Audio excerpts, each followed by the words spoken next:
요즘 농산물 가격 오른다는 뉴스 정말 거의 매일 듣는 것 같습니다. 밀, 옥수수는 물론이고 커피, 식용유, 육류까지 정말 안 오르는 게 없죠. 오늘은 이 농산물 가격 얼마나 올랐는지, 왜 오르는 건지, 그러면 앞으로는 어떨 것 같은지, 마지막으로 이렇게 농산물 가격 오를 것 같을 때 투자할 수 있는 ETF는 뭐가 있는지까지 알아보려고 합니다. 매수, 매도에 대한 추천 물론 아니고요. 투자 아이디어에 대한 공부 차원으로 함께 봐주셨으면 좋겠습니다.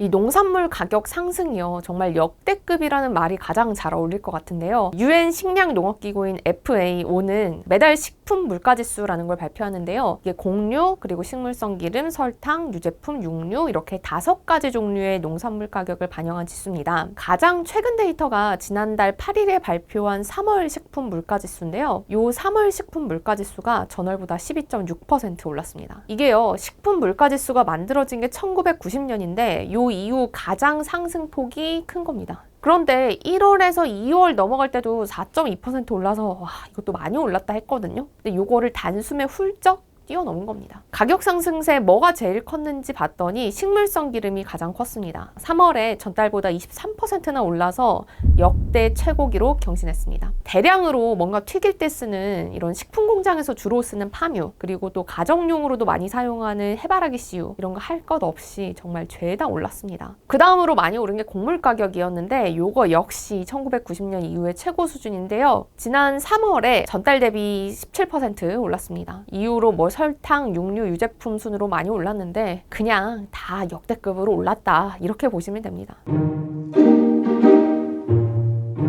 이렇게 농산물 가격이 오르는 거 말 안 해도 이유를 조금은 짐작하시겠죠. 이게 코로나19로 농산물을 생산하는 것 자체가 어려워진 면이 있고요. 또 생산했다고 하더라도 유통이 어렵습니다. 이 공급망 혼란의 영향이 당연히 농산물에도 미치는 건데요. 코로나만 해도 충분히 생산과 유통이 어려운데 여기에 불을 붙인 게 이 러시아의 우크라이나 침공입니다. 러시아의 우크라이나 침공은 여러 면에서 곡물 가격을 밀어 올렸는데요. 이 단순하게는 세계 밀 수출의 10%, 그리고 옥수수 수출의 18%를 차지하는 식량 생산국인 우크라이나, 여기서 식량 생산을 못하게 돼서 그렇습니다. 그런데 하나 더 들어가면요, 이 천연가스 가격이 올라가는 것도 곡물 가격을 밀어 올립니다. 그러니까 러시아가 우크라이나를 침공하니까 이 러시아의 경제 제재를 가해서 좀 경제적으로 고립시키려는 게 지금 서방 국가들의 움직임이죠. 근데 그 과정에서 미국, 영국, 호주, 캐나다는 이 러시아 원유와 천연가스 수입 아예 끊었습니다. 물론 러시아산 에너지 의존도가 높은 EU 국가들은 아직 석탄만 수입 끊고 나머지는 끊지 못하긴 했는데요. 어쨌든 이렇게 일부 국가지만 러시아산 천연가스 수출량을 줄면서 글로벌 천연가스 가격이 많이 올랐습니다. 그런데 천연가스 가격이 이렇게 오르면요, 농산물을 생산하는 데 필요한 비료 가격이 오릅니다. 그러니까 비료 만들 때요, 천연가스랑 석탄에서 나오는 암모니아를 추출한 다음에 요 암모니아에서 요소를 다시 추출해서 비료를 만든대요. 그러니까 천연가스 가격이 오르면 이게 원재료니까 비료 가격도 오르는 구조인 거죠. 이 세계은행이 매달 비료 가격 지수라는 것도 발표하는데 지난 3월에 비료 가격 지수가 237.6, 이게 지난해 3월에 비해서 한 2배 이상 뛰었습니다. 이 비료 가격이 이렇게 오르면 당연히 농산물 가격 상승으로 이어질 수밖에 없죠. 천연가스뿐만 아니라요, 유가가 급등하는 것도 곡물 가격에 영향을 미칩니다. 그러니까 이건 왜 그러냐면요, 이 미국이요, 2007년부터 모든 수송용 연료에 에탄올을 섞게 하도록 하고 있습니다. 그러니까 기름에다가 에탄올을 최소 10%는 섞으라는 거예요. 그러니까 처음에 이거를 도입한 이유는 탄소 배출량을 줄이려는 이 친환경 목적, 요거에서 시작을 했습니다. 그러니까 에탄올을 태우면 물과 이산화탄소가 나오는데 이 석유에 비해서 에탄올의 이산화탄소 배출량이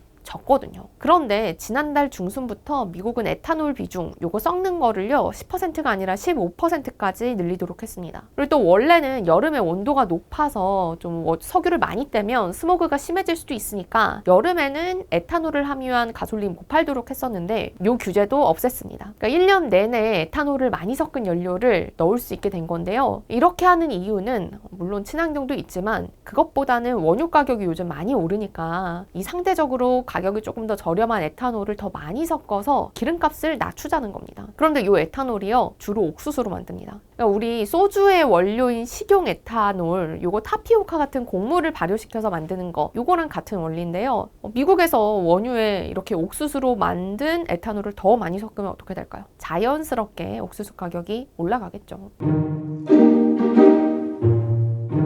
그러면 앞으로는 어떨까? 이 모든 전망은 틀릴 가능성이 있지만 그럼에도 농산물 가격 상승세는 당분간 이어질 거다. 이런 전망이 많습니다. 그러니까 기본적으로는 이제 농산물의 속성 때문인데요. 가격이 올랐다고 바로 생산량을 늘릴 수는 없는 구조죠. 또 이런 농산물 가격의 속성 때문에 대부분 식품 기업은 최소 3개월치 이상 농산물을 비축하거나 우리 소위 밭대기라고 하죠. 이 농산물 생산자랑 바로 계약해서 수급을 조금 안정적으로 만들려는 노력을 많이 합니다. 그럼에도 불구하고 농산물 가격이 이렇게 올랐다. 이거는 식품 기업들의 이런 노력이 임계치에 찰 때까지 다 차서 결국 가격으로 반영됐다는 의미이기도 합니다. 그런데 이렇게 농산물 가격이 오르니까요. 각국 정부가 농산물이 부족할까봐 걱정하기 시작해요. 그래서 수출문을 걸어 잠그는 것도 좀 불안한 요인입니다. 대표적인 게 얼마 전에 그 인도네시아의 파묘 수출 금지 조치 요겁니다. 인도네시아 내에서 사용할 파묘도 부족해질 것 같으니까 아예 수출을 금지해 버린 거죠. 세계적으로 이렇게 인도네시아처럼 식량이나 비료 수출을 막은 건수는 지난달에만 36건에 달했습니다. 그러니까 각국 정부가 혹시 농산물 우리나라 안에서 부족해질까봐, 그리고 자국 농산물 가격이 지나치게 올라서 물가가 더 폭등할까봐 불안해져서 수출문을 걸어 잠근다. 그러면 그만큼 국제시장에서 유통되는 농산물 물량이 줄어들겠죠. 그러면 가격 더 올라가고, 그러면 가격이 올라가니까 수출문을 더 걸어 잠그려고 하는 이런 악순환이 벌어지는 게 지금의 농산물 시장 상황입니다. 그러니까 이런 이유 때문에요. 이 세계은행은 2024년까지는 원자재는 물론이고 곡물 가격이 꾸준히 오를 것 같다라는 전망까지 내놓고 있습니다. 이렇게 농산물 가격이 오른다. 그럼 이때 여기에 투자할 수 있는 ETF 당연히 있습니다. 이 미국 상장 ETF 중에서 대표적인 농산물 ETF는요, DBA입니다. 10개 종류의 농산물 선물에 70% 투자하고 나머지 30%는 채권 담습니다. 이 농산물 가격의 변동성을 조금 줄여보겠다 이런 의도겠죠. 옥수수, 콩, 밀, 설탕, 코코아, 커피 이런 굉장히 다양한 농산물 선물을 담고 있어서 국내외 농산물 ETF 가운데서는 그래도 가장 분산이 잘 되어 있는 ETF입니다. 운용 보수는 연 0.93%입니다. 싸진 않죠. 농산물 가격 상승이라는 같은 투자 아이디어지만요, 이 DBA와 조금 다르게 접근할 수 있는 ETF, 요게 MOO라는 상품이 있습니다. MOO는요, 농산물 선물을 담는 게 아니라 농업 관련 기업들을 담습니다. 그러니까 우리 왜 유가가 오르면 그냥 바로 원유 선물 ETF에 투자할 수도 있지만 좀 에너지 기업 실적이 좋아질 것 같으니까 에너지 기업 주식을 사기도 하잖아요. 그러니까 요거랑 마찬가지라고 보시면 되겠죠. 이 상품은 독일의 바이엘을 가장 많이 담고 있습니다. 바이엘은 아스피린을 최초로 만든 제약사기도 하지만 세계 최대 종자회사인 몬산토를 자회사로 거느리고 있는 이 농업기업이기도 합니다. 그리고 요 밖에 미국 농기계 기업인 디어도 담고 있습니다. 요 MO랑 DBA 두 개의 상품 비교해 보면요, MO는 주식을 담고 있기 때문에 선물을 다음 월물로 교체할 때 드는 비용, 요거 롤오버 비용이라고 하죠. 이 롤오버 비용이 들지 않는다, 이런 장점이 있습니다. 반면 DBA는 들고요. 선물 ETF 요 롤오버 비용이 뭐냐, 요거 모르시겠는 분들은 요 영상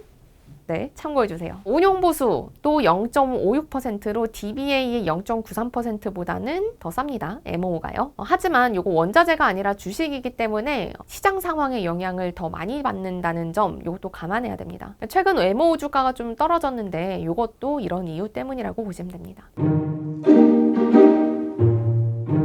국내에도 농산물 ETF 있습니다. 대표적인 게 타이거 농산물 선물, 이넨스드 괄호하고 H, 그리고 코덱스 3대 농산물 선물 H입니다. 타이거 농산물 선물은요, 이 밀, 옥수수, 콩, 설탕 4종류 선물의 움직임을 따라갑니다. 그리고 코덱스 3대 농산물 선물은 말 그대로 옥수수, 콩, 밀 이렇게 3대 농산물 선물에 투자하는 상품입니다.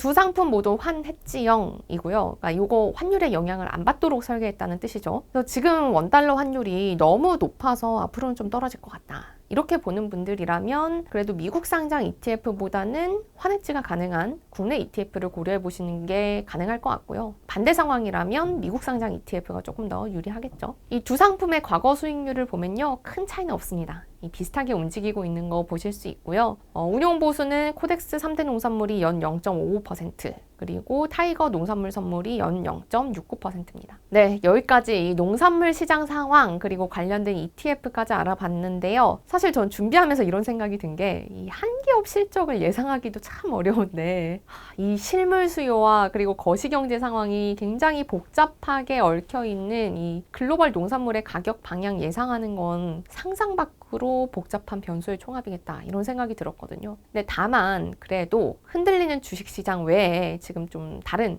대안 투자처를 찾는 분, 그리고 인플레이션이 쉽사리 해결되지는 않을 것 같다 이런 생각을 가진 분들이라면 한 번쯤 공부해 볼 만한 투자처라는 생각이 들었습니다. 네, 제가 준비한 오늘 영상은 여기까지고요. 다음에도 더 유익한 내용으로 돌아올게요. 감사합니다.